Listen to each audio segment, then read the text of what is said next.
Athens, Greece, AP. Lawmakers in Greece opened a two-day debate Wednesday on a landmark bill to legalize same-sex marriage.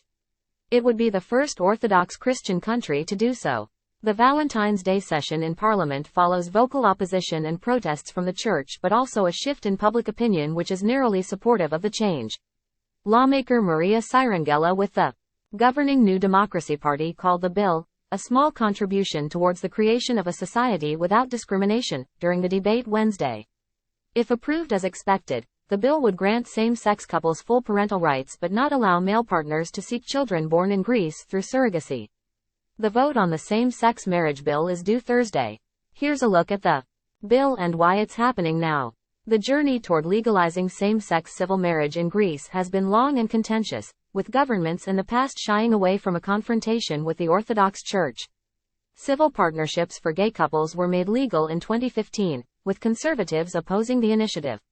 Promises to extend those rights were repeatedly deferred as the country emerged from a severe financial crisis followed by the pandemic.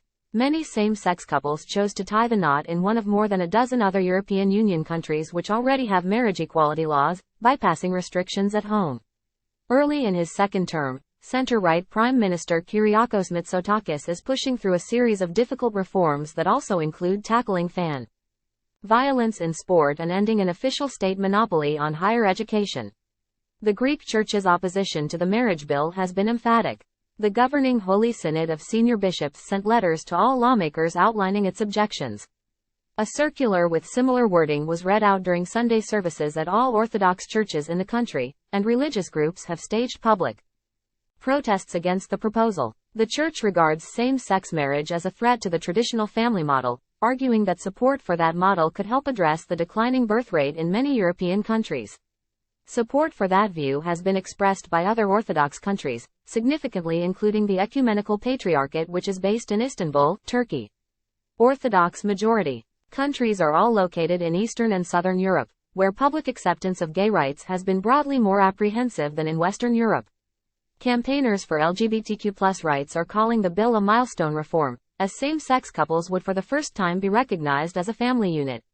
Partners who are not the biological parents of the couple's children would have to seek guardianship through adoption, which is more time-consuming than the process in many other European countries. Transgender activists say they are likely to remain in legal limbo and are seeking additional changes to family law. The political landscape surrounding same-sex marriage is complicated, but it offers a rare moment of consensus at a time when politicians across the EU are keen to mark out their differences ahead of bloc-wide elections in June. Mitsotakis faces dissent from inside his own New Democracy Party and needs opposition votes for the bill to pass. Many from the opposition are keen to back it. Stefanos Kasselakis, the opposition leader, last year became the first openly gay leader of a major Greek political party. Left-wing and centrist votes should provide a comfortable majority. Political parties on the far right are aligned with religious protests. They are unlikely to topple the bill but are seeking to draw support away from Mitsotakis' traditional conservative base of voters.